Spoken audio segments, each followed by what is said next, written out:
This book is about a naturally occurring pattern, a way of thinking, acting, and communicating that gives some leaders the ability to inspire those around them. Although these natural-born leaders may have come into the world with a predisposition to inspire, the ability is not reserved for them exclusively. We can all learn this pattern. With a little discipline, any leader or organization can inspire others, both inside and outside their organization, in order to help advance their ideas and their vision. We can all learn to lead. The goal of this book is not to simply try to fix the things that aren't working. Rather, I wrote this book as a guide to focus on and amplify the things that already work. I do not aim to upset the solutions offered by others. Most of the answers we get, when based on sound evidence, are perfectly valid. However, if we're starting with the wrong questions, if we don't understand the cause, then even the right answers will always steer us wrong eventually. The truth, you see, is always revealed eventually. The stories that follow are of those individuals and organizations that naturally embody this pattern. They are the ones that start with why. Section 1. The goal was ambitious. Public interest was high. Experts were eager to contribute. Money was readily available. Armed with every ingredient for success, Samuel Pierpont Langley set out in the early 1900s to be the first man to pilot an airplane.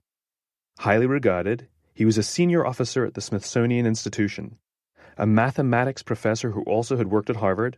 His friends included some of the most powerful men in government and business, including Andrew Carnegie and Alexander Graham Bell. Langley was given $50,000 from the War Department to fund his project, a tremendous amount of money for the time. He pulled together the best minds of the day, a veritable dream team of talent and know-how. Langley and his team used the finest materials, and the press followed them everywhere. People all over the country were riveted to this story, waiting to read that he had achieved his goal. With the team he had gathered and ample resources, his success was guaranteed. Or was it? A few hundred miles away, Wilbur and Orville Wright were working on their own flying machine. Their passion to fly was so intense that it inspired the enthusiasm and commitment of a dedicated group in their hometown of Dayton, Ohio. There was no funding for the venture, no government grants, no high-level connections.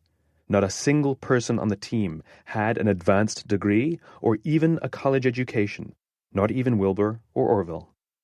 But the team banded together in a humble bicycle shop and made their vision real. On December 17, 1903, a small group witnessed a man take flight for the first time in history. How did the Wright brothers succeed where a better equipped, better funded, and better educated team could not? It wasn't luck.